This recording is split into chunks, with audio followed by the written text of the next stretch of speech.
So thanks to an early code from Xbox, I've had the opportunity to play Senua Saga Hellblade 2 by Ninja Theory. Now, this game was always going to require a bit to win me over, because full transparency, I wasn't the biggest fan of the first game, Hellblade Senua's Sacrifice. Certainly, I'm not saying that it was a bad game, it just wasn't necessarily for me. So I was very interested to see whether I would enjoy the sequel. So stick around for my thoughts, and of course, this review is going to be spoiler-free.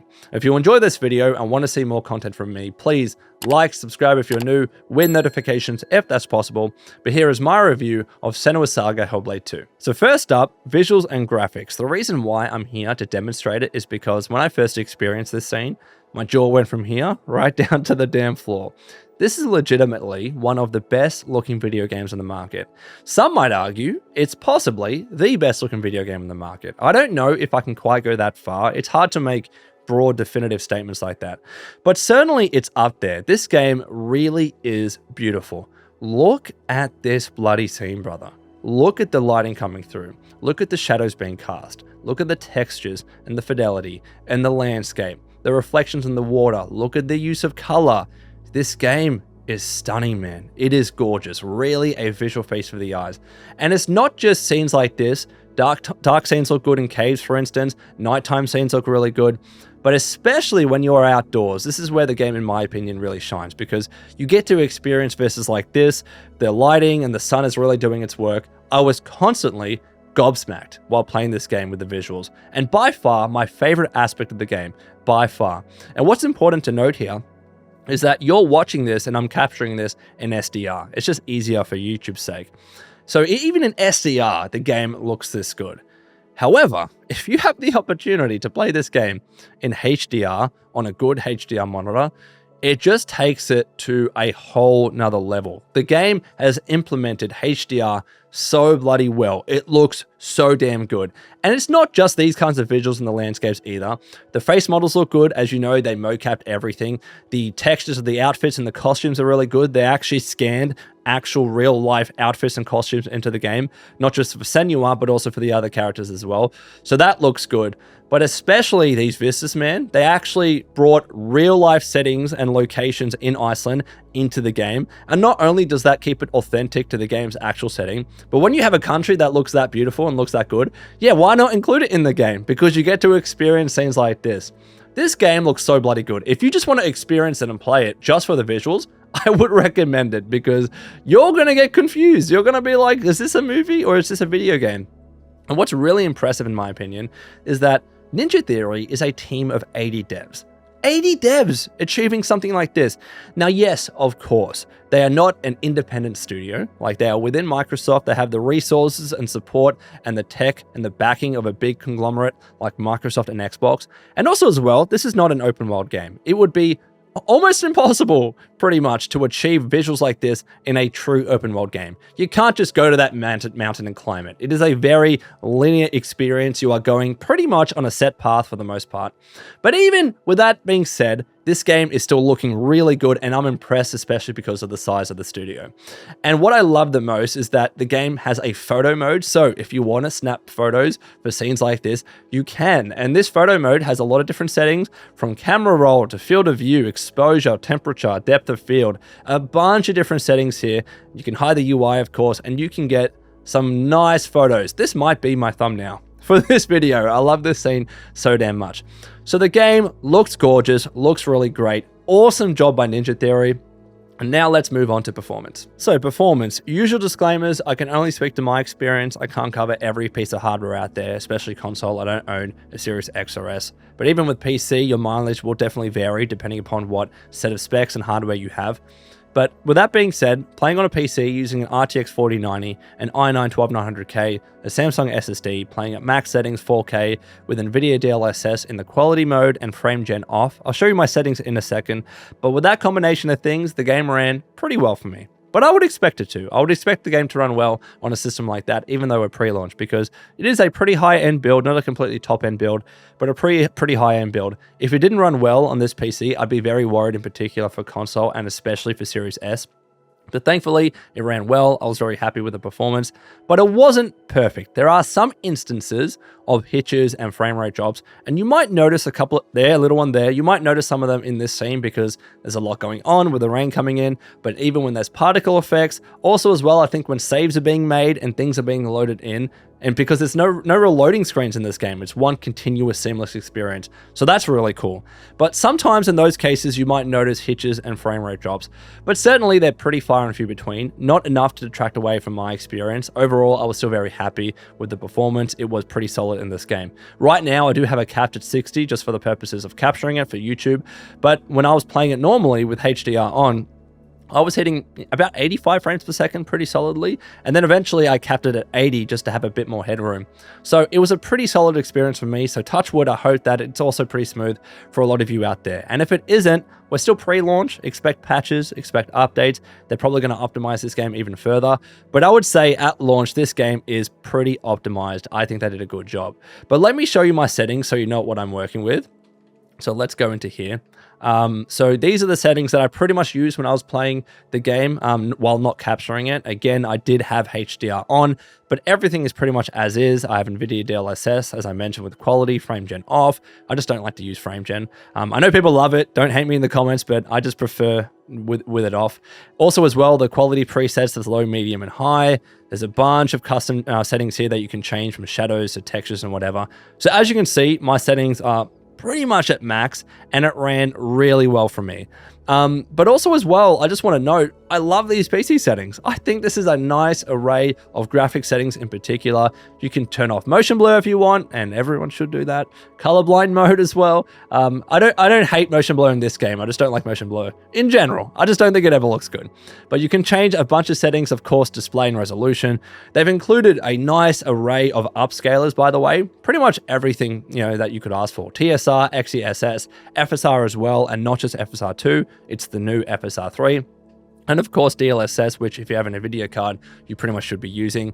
You can turn frame gen on or off. There's a bunch of different super resolutions here. So I like to use quality, but there's balance, performance, ultra performance. If you want to try out DLAA, go for it. It is very taxing. I wasn't happy with the performance. But also as well, if you want to go auto, you can. Though I never like to go auto. I don't know quite what it does. I prefer a more stable experience. Also sharpness, as I mentioned, HDR, gamma, VSync. And you can also change rate shading, reflexes here with a boost mode too, and a bunch of other settings here. And what I really like about this menu is that, look on the right there, it just tells you not just what your video memory is at, but also what your frame rate is at. No longer do you have to change your settings and go into the game and use a third-party program to see what your frame rate is at. The game just tells you, when you change a setting, this is the effect that it has on your frame rate. And also, you can go into this screen here and it shows you the changes that you're making in real time. It is great. So you can see if you're happy with the sacrifices that you might be making to one of your settings just to achieve the frame rate that you want.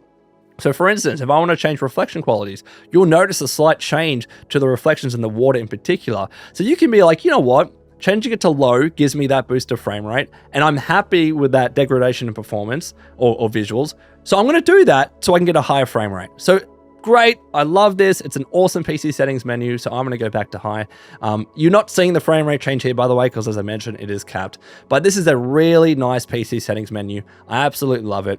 Also as well, I will chuck up the recommended PC specs on the screen right now, just so you can see what you need to run this game pretty well. Again, it is a fairly taxing game. So I love this, but I also want to note as well, I alluded to it before, but it needs mentioning again. Not having load screens really is great. It's a seamless experience, especially being in a narrative-driven game. You don't want to stop and pause all the time. So it just really coolly takes you to like other places of the world. It jumps you to where you need to go next in a smooth way. You can tell that's where the loading is taking place, but I thought they did it pretty cleverly. So overall, really happy with the performance of this game, even though it's not perfect. The PC settings are great. And again, just look at this scene. I love this game. I love how it looks. But now let's get to the next section. All right, story. As promised, there will be no spoilers in this video, at least as much as possible. This is literally the opening scene in the game. So if you don't even want to watch this right now, maybe click off. However, because it's the first few minutes, I wouldn't stress too much about it. But I do want to give you a top line summary of the story so you generally know what the game is about and what you'll be experiencing if you do decide to play it. And this is stuff that Ninja Theory has already told you anyways. If you've watched a previous Xbox showcase or developer direct or seen another interview or video about Hellblade 2, you probably know this information anyways. So Hellblade 2 is set soon after the events of Hellblade 1. Senua has made peace with her condition, her psychological condition, her psychosis. She's made peace with the voices in her head, her personal demons, and she's setting out to take vengeance against the Viking marauders who attacked her village in the first game. So that's all I'm really going to say about the specifics of the story in this game. It is very much a narrative-driven experience, so I would recommend that you experience it for yourself instead of spoiling yourself by watching Let's Plays and whatever. But overall, I definitely like the story. I think it got better as it developed. It was a bit of a slow start, and it was definitely better than the story in the first game. The first game, to me at least, felt like more of a slog because it was really about Senua's sacrifice with her lover Dillion. Whereas this one, I wouldn't say that it's a lighthearted story, but it's more lighthearted than the first game. It has aspects of hope that I really enjoyed. And then there are characters that join you along the way. I like that Senua has very, well and truly embraced the voices in her head. She's like snapping back at them and when they're taunting her and being mean to her. But also they support her and they defend her at times as well. So overall, I enjoyed the story. There are moments which are really good as well. One in particular, and I'm not going to tell you specifics, but I was like audibly gasping. It wasn't a twist per se, but it was just a great storytelling moment. I love that bit. And as I mentioned, it does get better as it goes along. So definitely experience this one for yourself. I like the story, but I wouldn't say that it's up there with the best storytelling in video games. It wasn't my, top 5 or top 10, favorite stories in video games of all time. I enjoyed it, but definitely not one of my favorites. So let me know what you think about that. I know it's hard for me to talk more about the story without going into specifics, but now let's get to the actual gameplay. Alrighty, gameplay. This game very much plays like its predecessor, Hellblade: Senua's Sacrifice, in that it's less of a typical video game and more of a cinematic, immersive experience. You're not going around killing a bunch of enemies and looting and questing and upgrading your weapons and stats and stuff like that. Rather, it's more of a journey. You are joining Senua on her journey, doing a lot of walking, exploring, discovering this beautiful world in Iceland. You are listening to the voices in her head, you're speaking with characters, and ultimately you are experiencing the narrative and the story in the game. So you need to know what you're getting yourself into with Hellblade 2. If that doesn't sound like your cup of tea, if you like more of a typical video game, again where it's very combat heavy, you're killing enemies and everything that I mentioned before, this game might not be for you. Though, it still won me over, even though I didn't like the first game. But especially if you like the first game, if you like the gameplay there, I think you'll really like what's on offer here. I think this game improves upon the first game in key ways. And ultimately, for you guys, for you fans of the franchise, it is more Hellblade, but better. So I think you'll be happy. But even if this doesn't sound like your cup of tea, I still think you should give it a go. I really do. And I'm not saying you have to go back and play the first game. You might do that because, you want to experience everything, and that's cool. But there are story recaps that Ninja Theory have done for the first game, so technically you could watch one of those and then jump into this game. I think you should experience it at some stage in your life. Yes, it might not be the first game that you think of when you're like, it's a Friday night or a Saturday night, I just want to play a fun video game. Hellblade might not be the game that comes to your mind first. But it's still a unique, interesting experience that I think most people, if not all gamers out there, should try at one stage in their life. Ninja Theory are trying to evolve video games as an art form, and I appreciate what they're trying to do and achieve here. And I did enjoy the experience. I did enjoy the immersion. It built as it went along, and overall, I liked it. I actually got excited the next time that I got to play Hellblade 2 and to finish the story. And it's not just walking around, don't get me wrong. There are other bits of gameplay. There's also combat, which I'll talk about and cover in a second. But there's also puzzles as well. And there are two different kinds of puzzles, I would say. There are puzzles like this, where it's more seamlessly built into the world and into the journey and the walking experience. So you can see here we're lighting and putting up braziers to open up new paths and new bridges to try and get from point A to point B, that cave opening over there. So I like these kinds of puzzles because they're a little challenging, not too hard. You're not going to be stuck here for hours, but it's also part of the journey, right? It was soothing to me. It was relaxing to me. I like these kinds of puzzles. The puzzles that I didn't like were the second kind, where kind of like in the first game, you might encounter these areas which are locked and then a symbol or a rune pops up on the door, and you need to find parts of that symbol in the world. And once you find all three, that area or that locked, location, whether it's a cave opening or an alleyway or whatever, will open and you get to continue. That was just not fun to me. It wasn't fun to me in the first game. It's not fun to me now. I just don't think it's a fun gameplay mechanic. Every time I encountered one of those locked areas, I just groaned because I was like, I just want to get to the next part in the story. I just want to keep exploring and walking. So ultimately, yeah, it just wasn't fun. And I wish for the next game that they just stopped it with that mechanic. They don't do it again because I just don't think it's fun. And I think it's the worst part probably of Hellblade 2 and of course the first game as well. So less of those puzzles, please, Ninja Theory. I just think they put a halt to the experience and to the gameplay. But these kinds of puzzles I do enjoy. I think they're fun. But also as well, there's other kinds of exploration that you can do. There are secret paths that you can open up that are tied to achievements. There are also pieces of lore that you can experience too with these kind of posts that you discover. So that's kind of nice. I didn't find all of them, but when I did, I enjoyed the story and the narrative there.